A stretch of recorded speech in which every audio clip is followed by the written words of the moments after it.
ወደ ፊልጵስዩስ ሰዎች ምዕራፍ 4። ስለዚህ የምወዳችሁና የምናፍቃችሁ ደስታዬና አክሊሌ የምትሆኑ ወንድሞቼ ሆይ እንዲሁ በጌታ ቁሙ። ወዳጆች ሆይ በአንድ ሐሳብ በጌታ እንዲስማሙ ኤዋድያንን እመክራለሁ፣ ሲንጤክንንም እመክራለሁ። አንተም ደግሞ በሥራዬ አብረህ የተጠመድህ እውነተኛ ሆይ እንድታግዛቸው እለምንሃለሁ። ስሞቻቸው በሕይወት መጽሐፍ ከተጻፉት ከቄሌምንጦስና ደግሞ ከኔ ጋር አብረው ከሰሩት ከሌሎች ጋር በወንጌል ከኔ ጋር አብረው ተጋድለዋልና። ሁልጊዜ በጌታ ደስ ይበላችሁ። ደግሜ እላለሁ ደስ ይበላችሁ። ገርነታችሁ ለሰው ሁሉ ይታወቅ፣ ጌታ ቅርብ ነው። በነገር ሁሉ በጸሎትና በምልጃ ከምስጋና ጋር በእግዚአብሔር ዘንድ ልመናችሁን አስታውቁ እንጂ በአንዳች አትጨነቁ።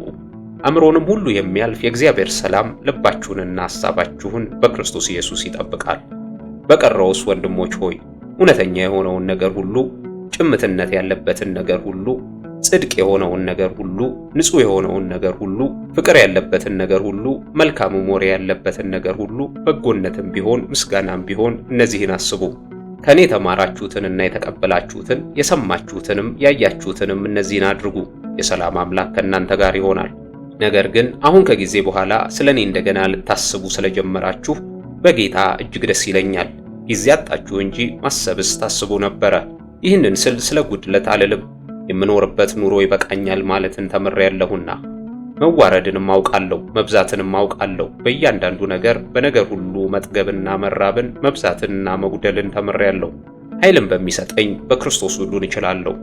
ሆኖም በመከራዬ ከኔ ጋር ስለተካፈላችሁ መልካም አደረጋችሁ። የፊልጵስዩስ ሰዎች ሆይ ወንጌል በመጀመሪያ ሲሰበክ ከመቄዶንያ በወጣው ጊዜ ከእናንተ ብቻ በቀር ሌላ ቤተ ክርስቲያን በመስጠትና በመቀበል ስሌት ከእኔ ጋር እንዳልተካፈለች እናንተ ደግሞ ታውቃላችሁ። በተሰሎንቄ እንኳን ሳለው አንድ ጊዜና ሁለት ጊዜ ያስፈለገኝን ሰዳችሁልኝ ነበርና በስሌታችሁ የሚበዛውን ፍሬ እንጂ ስጦታውን ፈላጊ አይደለሁም። ነገር ግን ሁሉ አለኝ ይበዛልኝማል። የመዓዛ ሽታና የተወደደ መስዋዕት የሚሆነውን ለእግዚአብሔርም ደስ የሚያሰኘውን ስጦታችሁን ከአፍሮዲጡ ተቀብዬ ተሞልቻለሁ። አምላኬ እንደ ባለጠግነቱ መጠን በክብር በክርስቶስ ኢየሱስ የሚያስፈልጋችሁን ሁሉ ይሞላባችኋል።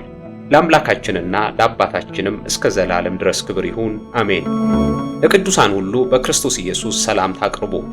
ከእኔ ጋር ያሉት ወንድሞች ሰላምታ ያቀርቡላችኋል። ቅዱሳን ሁሉ ይልቁንም ከቄሳር ቤት የሆኑት ሰላምታ ያቀርቡላችኋል።